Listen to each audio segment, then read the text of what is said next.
ကျမတို့ sun cream ဝယ်တိုင်းမှာ UVA ကော UVB ကောကိုကာကွယ်ပေးနိုင်ပါတယ်ဆိုတဲ့ SPF value နဲ့ PA value နှစ်ခုလုံးပါရမယ်။အဲ့လိုမပါဘူးဆိုရင်လည်း broad spectrum လို့ခေါ်တဲ့စကားလုံးလေးပါရမယ်။အဲ့လိုပါဝင်တဲ့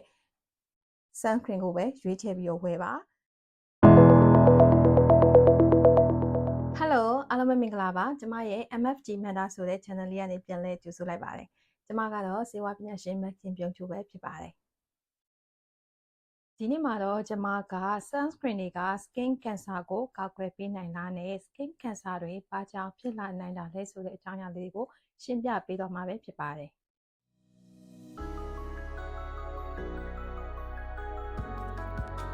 skin cancer ကိုကျမတို့ကာကွယ်လို့ရလား။ဟုတ်ကဲ့ရပါတယ်နော်။ skin cancer ကိုကာကွယ်လို့ရပါတယ်။ဘယ်လိုကာကွယ်မလဲဆိုရင်ကျမအစောပိုင်းကပြောပြခဲ့တဲ့ skin cancer ဘာကြောင့်ဖြစ်လဲဆိုတော့ sun exposure တိုင်းများလို့ဖြစ်တာ။အဲ့တော့ကျမတို့နေပူတဲ့မထွက်ဘူးပေါ့နေမှာနေမှာပေါ့ဟုတ်တယ်မလားပြီးတော့ကျမတို့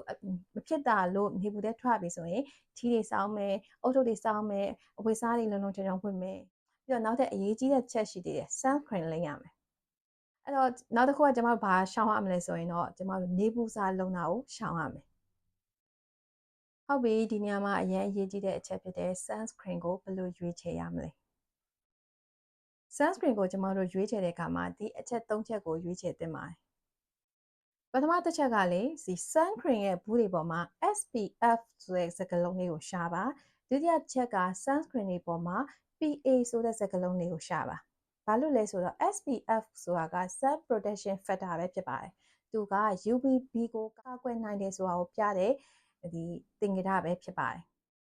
အဲ့ဒီ SPF မှာဆိုရင်ကျမတို့15ရှိမယ်30ရှိမယ်50ရှိမယ်နော်15 30 50ဆိုပြီးတော့ရှိတယ်အဲ့တော့ကျမတို့ရိုးရိုးရှင်းရှင်းလေးနားလည်ထားလို့ရတယ် SPF value များရင်ဒီ UVB ကိုကာကွယ်နိုင်တဲ့ပမာဏပို့ပြီးတော့ကောင်းပါတယ်ဒီလိုနားလည်ထားလို့ရပါတယ်ပေါ့နော်တချို့ science data တွေအရဆိုရင်တော့ဒီ SPF value 30နဲ့ SPF value 50ကတိတ်တော့မကွာဘူးဆိုတာမျိုးတော့ရှိပေမဲ့ပိုများရင်တော့ပိုကောင်းတယ်လို့နားလည်ထားလို့ရပါတယ်နောက်ပြီးတော့ PA ကကြတော့ကျမတို့နော် protection grade of UVA လို့ခေါ်တယ် UVA ကိုသူကကောက်ကွယ်ပေးနိုင်တဲ့ value ပဲဖြစ်ပါတယ် PA ဆိုရင်အဲ့တိုင်းပဲ +2 +3 +4 ဆိုပြီးတော့ရှိတယ် plus များတဲ့ဟာကပို့ပြီးတော့ကောက်ကွယ်နိုင်တဲ့ပမာဏများတယ်လို့နားလည်လို့ရပါတယ်အဲ့တော့ကျမတို့ sun cream ဝယ်တိုင်းမှာ UVA ကော UVB ကောကိုကောက်ကွယ်ပေးနိုင်ပါတယ်ဆိုတဲ့ SPF value နဲ့ PA value နှစ်ခုလုံးပါရမယ်အဲ့လိုမပါဘူးဆိုရင်လည်း broad spectrum လို့ခေါ်တဲ့စကားလုံးလေးပါရမယ်အဲ့လိုပါဝင်တဲ့ sun cream ကိုပဲရွေးချယ်ပြီးဝယ်ပါနောက်တစ်ခုကကြတော့ဗာလဲဆိုရင် water resistant ဖြစ်တဲ့ sunscreen ကိုဝယ်ဖို့လိုပါတယ်အဲ့ဒါကတော့ဘယ်လိုသမားတွေလိုလဲဆိုတော့ကျမတို့ beach ကိုသွားမဲ့လူတွေเนาะဒီ sunlight အောက်ကိုအကြာကြီးထွက်မဲ့လူတွေဆိုရင်တော့ကျမတို့ water resistant အကောင်းတဲ့ sunscreen လိုမျိုးဟာမျိုးကိုရွေးချယ်ပြီးဝယ်သင့်ပါတယ် sunscreen တွေမှာလေ physical sunscreen ရဲ့ chemical sunscreen ရဲ့ဆိုပြီးတော့နှစ်မျိုးရှိပါတယ် physical sunscreen ဆိုတာကကျမတို့ mineral based sunscreen ပေါ့နော် mineral based sunscreen ဆိုတာကကျမတို့တဘာဝကနေရတဲ့ minerals တွေဖြစ်တဲ့ zinc oxide နဲ့ titanium dioxide တွေပါဝင်တဲ့ sunscreen တွေပဲဖြစ်ပါတယ်အဲ့ဒီ sunscreen တွေကိုကျမတို့ရဲ့ skin ပေါ်မှာလိမ့်လိုက်တဲ့အခါမှာသူကအလွှာတလွှာအနေနဲ့တည်ရှိပေးတယ်အဲ့တော့သူကဒီ skin ပေါ်ကိုကြားလာမဲ့နေအောင်ကြီးကိုသူကပြန်ကန်ထုတ်ပလိုက်တယ်နောက်တစ်ခုကသူကိုယ်တိုင်လည်း skin ထဲကိုသူကစိတ်မဝင်ဘူးမဝင်တဲ့အတွက်ကြောင့်မလို့သူကဘာဖြစ်လဲဆိုတော့UVA နဲ့ UVB ကိုသူကကာကွယ်ပေးနိုင်တယ်သူ့မှာမကောင်းတဲ့အားနည်းတဲ့အချက်တော့ရှိတယ်အဲ့ဒါဘာလဲဆိုတော့သူ့လိမ့်ပြီးသွားတဲ့အခါအလွှာတလွှာအနေနဲ့ရှိနေတဲ့အတွက်ကြောင့်မလို့ physical sunscreen တွေလိမ့်တဲ့လူကတချို့ကမကြိုက်ဘူးပေါ့နော်အသားနဲ့သားနဲ့မကြလို့ဆိုပြီးတော့နောက်တစ်ခုဖြစ်တဲ့ chemical sunscreen ကကြတော့သူကဒီလိမ့်လိုက်တဲ့အခါမှာကျမတို့ဒီအထဲထဲကိုသူကစိတ်ဝင်သွားတယ်ပြီးတော့နေရောင်ကဒီ skin ပေါ်ကိုလာထိတဲ့အချိန်ကျရင်သူကအဲ့နေရောင်ကြီးအဲ့ဒီ UV light တွေကိုသူက absorb လုပ်ပြီးတော့ဒီ skin ထဲကိုမဝင်အောင်သူကတားပလိုက်တယ်ပေါ့နော်အဲ့တော့ကျမတို့ခုနောက်ပိုင်းတွေ့နေရတဲ့ sunscreen တွေဆိုရင်တော့ဒီ physical sunscreen တွေရှိတယ်နောက်ပိုင်းတွေ့နေရတဲ့ sunscreen တော်တော်များတော့ physical နဲ့ chemical ကိုပေါင်းပြီးတော့မှ broad spectrum ရအောင်လို့ထုတ်ထားတဲ့ sunscreen တွေပဲတွေ့ရများပါတယ်အဲ့တော့ကျမတို့ဘယ်လို sunscreen ကိုရွေးချယ်ပြီးသုံးရမလဲဆိုရင်ကိုယ့် skin နဲ့ကိုက်ညီမဲ့ sunscreen ကိုရွေးချယ်ပြီးသုံးလို့ရတယ်ဒါပေမဲ့ကျမတို့ဒီဝက်ချံအရန်အထွက်များတဲ့လူတွေနဲ့ကလေးတွေမှာဆိုရင်တော့ physical sunscreen တွေပဲလိမ့်သင့်ပါတယ် sunscreen တွေကိုကျမတို့လိမ့်တဲ့အခါမှာဘယ်လိုအားသာချက်တွေရနိုင်လဲဆိုတော့သူကလေဒီနေရောင်ခြည်ကိုကာကွယ်ပေးရုံနဲ့မကဘူးကျမတို့ရဲ့အရေးပြားလေးကိုသူကအိုမင်းရင်းရော်ခြင်းမှာကာကွယ်ပေးနိုင်တယ်နောက်ပြီးတော့ကျမတို့ရဲ့အရေးပြားကိုအသားရောင်ညီအောင်လုပ်ပေးနိုင်တယ်ပြီးတော့အမာရွတ်တွေကိုတက်တာစေနိုင်တယ်နောက် blue light တွေကိုလည်းသူကကာကွယ်ပေးနိုင်တဲ့အတွက်ကြောင့်မလို့ပေါ့နော် sunscreen ကိုနေ့တိုင်းသုံးသင့်ပါတယ်တချို့မှားပြီးတော့ယူဆထားရလည်းရှိသေးရပေါ့နော်ဒီအသားရောင်ဒီ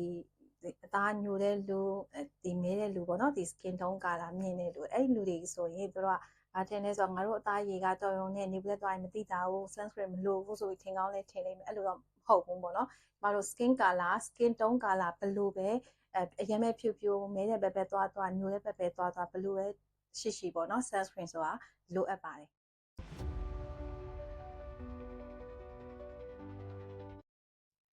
sunscreen ဆိုတာတနေ့ကိုတစ်ချိန်ပဲလင်းလုံလောက်လား